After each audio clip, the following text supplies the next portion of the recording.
In our lesson today, we're going to take a further look at continuity and limits and the connection between those two things. Yesterday, we said that if you can find a limit, it suggests that your function is continuous. If you can't find a limit, if it doesn't exist at a certain point, then definitely that function is discontinuous. We want to examine that idea slightly more. The first thing we're going to look at is a polynomial, because polynomial functions are really nice to work with. A cubic, a quartic, a quintic, a quadratic, all of these functions are continuous at every point. As I do a left-hand limit from on this side, as I approach 1 is called, will always equal what happens as I approach from this side, from the positive side and the negative side. They have to, because that function is continuous. So the nice thing about this is, as I approach on the left and the right, it turns out, and we can show that, that limit at that point is exactly the same as the function at that point, every time, as long as it's a polynomial. And so all you need to do to find that limit is substitute into the function. So for example, if I look at this quadratic here, and I want to see what's happening as I approach 1. Well, I recognize this is a polynomial, and I know the rule because polynomials are continuous. So my limit as I approach 1 for that function should be whatever f at 1 is. I can just substitute right in. So what will I get there? I'll get 3 times 1 squared plus 2 times 1 minus 1. Or in other words, I'll get a value of 4. Okay, so as I approach 1, left or right, it's going to come out to 4 because it's a continuous function. If we try that idea in the second one, again, I recognize it's a polynomial. So my limit as I approach -2 for my function should be whatever f at -2 is. It's continuous. So -2 to the 4, so it's 2 times -2 squared, comes out to 24. And remember our ideas, polynomials, continuous, I can substitute them in. Look at the last one. I have to ask myself, is this a polynomial? Well, yeah, it is. This is a polynomial 2. And if I draw that, that's a horizontal line at 2. What is my function going to approach at every point on that? Well, my function, whether it's x at 5 or whatever, is going to always come out to 2. Okay, no matter what, because it's a horizontal line, it comes out at 2. Okay, so there's polynomials. Polynomials are nice, they're easy to work with, they're great to work with because we have that idea that they have to be continuous. You can draw them without lifting your pencils. Unfortunately, there are other shapes that are not so nice. So let's look at the situations where you could have a discontinuity, a break in your graph. There's a couple situations where that could happen. So situation number 1 is if there's a point discontinuity. There was a hole in your function. So you had some sort of function that when you factor it, and here comes factoring stuff again, you end up with, for example, that. Well, I can cancel the top and the bottom, and I'm left with a new function.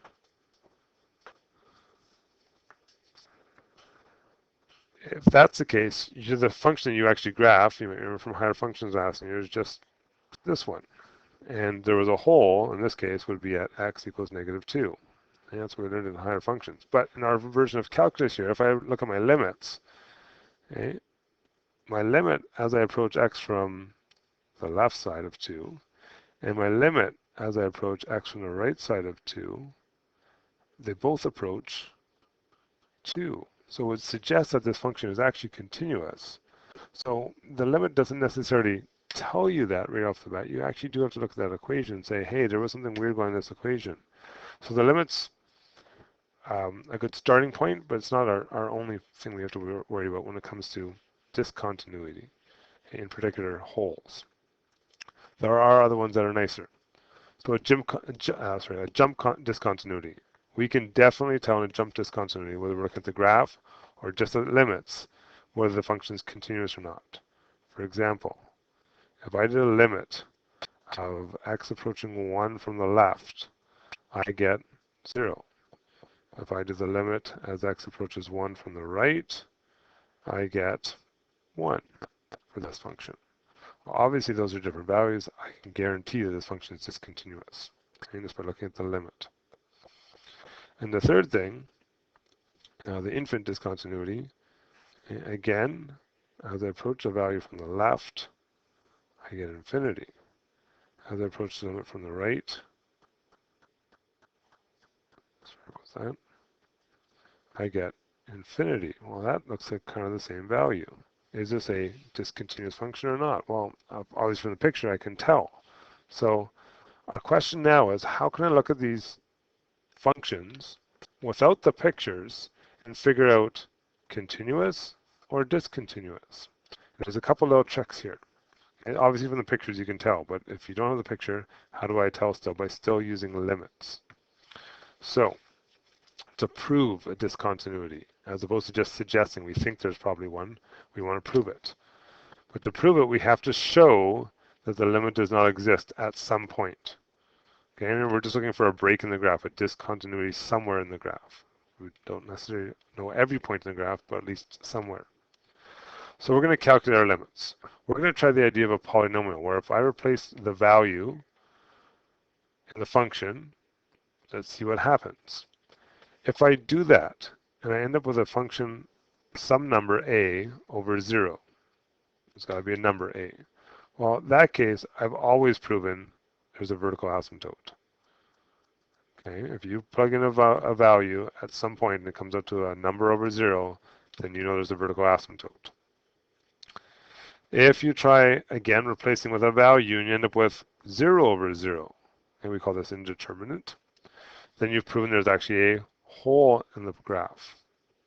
And what do we do with holes? We do what we did with higher functions. We find an equivalent but simpler version. So you may have to factor, you may have to rationalize. This is those parts of algebra coming back into our course now. Okay? The limit still exists, but there's going to be a hole in this graph, so there's a discontinuity.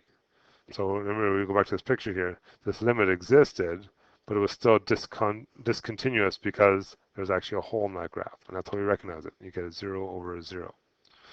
So lots of things there. Let's just try a couple here, okay? So for each of the following, we want to determine the limit if it exists. So I look at these functions and I say to myself, well, they're not polynomials. How can I go about this very quickly? So the first thing I'm going to do is I'm going to see what happens when I plug in 3. So if it comes up to a value, well, then it exists. If it doesn't, then it doesn't exist. So what's happening as we approach 3?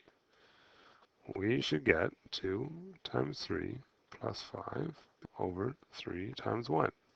As I approach 3, I get a value of 11 over 2. So that suggests to me that the function exists, it's continuous, as we approach 3.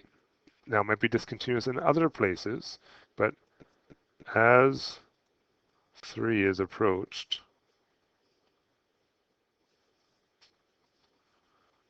f of x is continuous. The limit exists.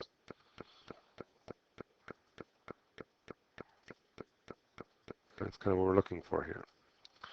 And let's try the next one. What happens to this function as we approach 4? So 4 squared plus 1, 2 times 4 minus 8. I end up with 17 over 0. Hey, and over 0. Okay.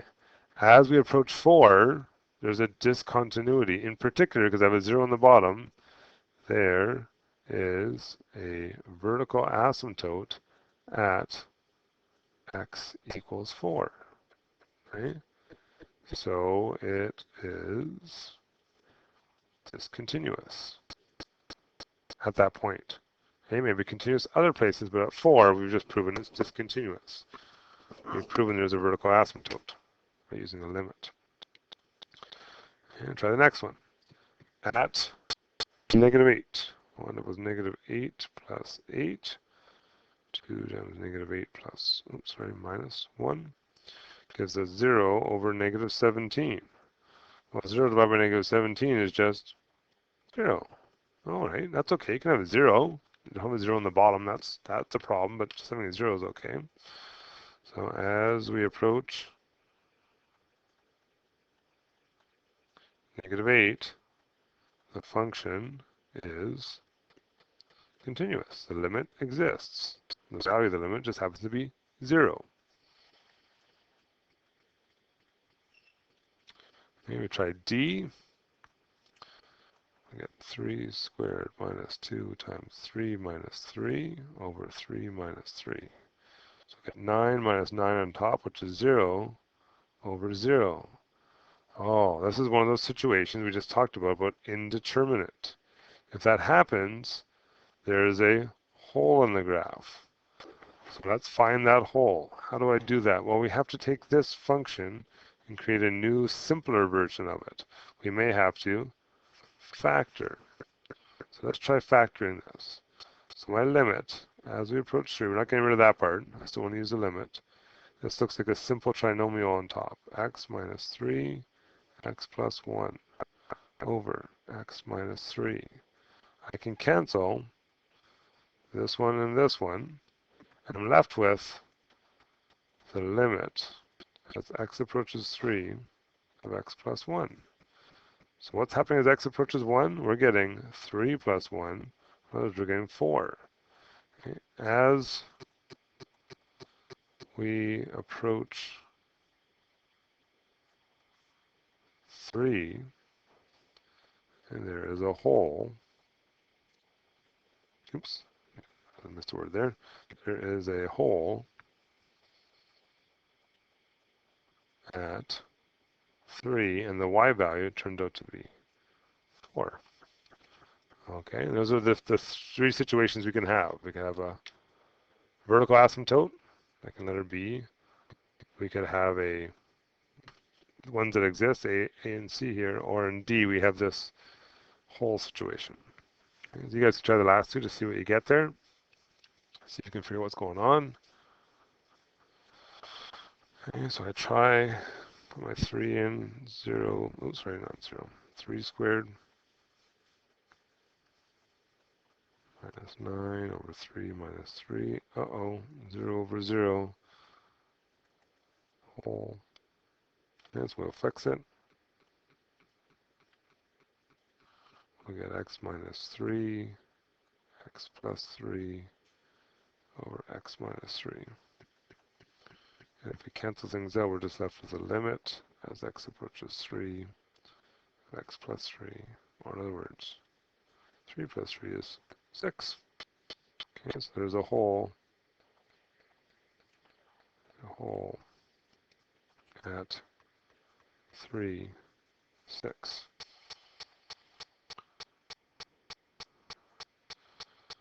And we try the last one here again, F.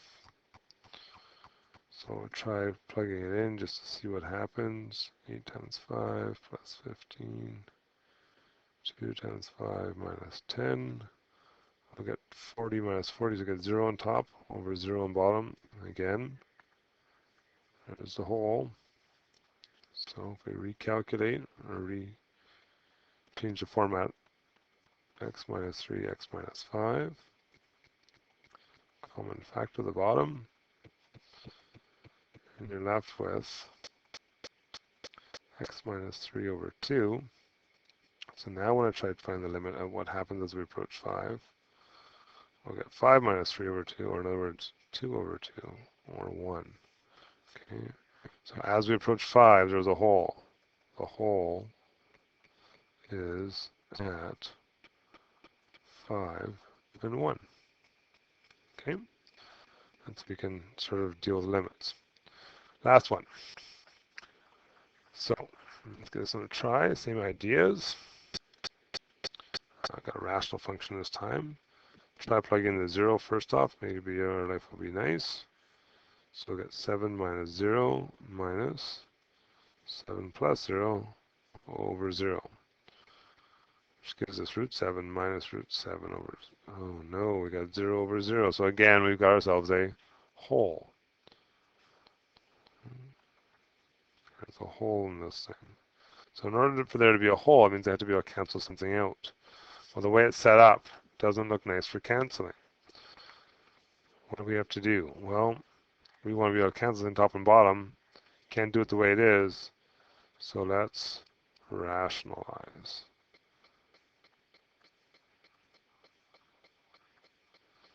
Okay, in order to rationalize, I'm just going to move this question just a little bit here. We'll put it down here. I have to multiply by the conjugate, which we learned about the other day. So our conjugate is 7 minus x, opposite sign, 7 plus x, top and bottom. Okay, so we still have our limit. Limit's not changing. We still want to see what happens as we approach 0, because that's where the hole is, right? The thing we're dealing with. We said the other day when we do this conjugate stuff, our root times the root cancels the root out. So we'll get 7 minus x. We know when we do the FOIL that this piece and this piece will cancel each other out because they have the opposite signs. Then when I FOIL the last part, we'll have a minus, and it's a 7 plus x, and it's minus all that, so in brackets. On the bottom, we'll get 7 minus x plus 7 plus x. Yeah, it's going to be a little bit easier. We want to make it even easier still. Simplify it. So 7 cancels with the 7. These two will be gone. And negative x minus x gives us negative 2x over x times 7 minus x plus 7 plus x. What can we cancel out? Well, there's an x on the top and an x on the bottom, so that will make our life easier. We'll cancel those two things out. We'll be left with negative 2 and just your 7 minus x plus your 7 plus x. You don't really need brackets here, so I'll erase those brackets. Okay, so we've simplified it a little bit, canceled some stuff out, made it a little bit easier to work with. Well, let's see what happens now. If I put that 0 in here, I will get negative 2 on the top, that hasn't changed. And on the bottom, I'll get 7 minus 0 plus 7 plus 0.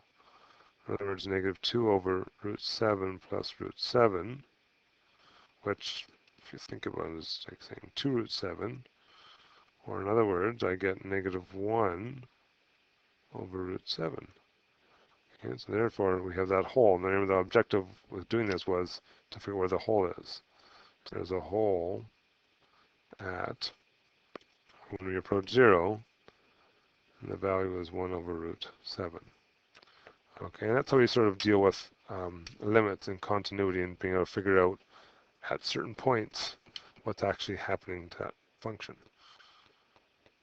And there's your homework to try.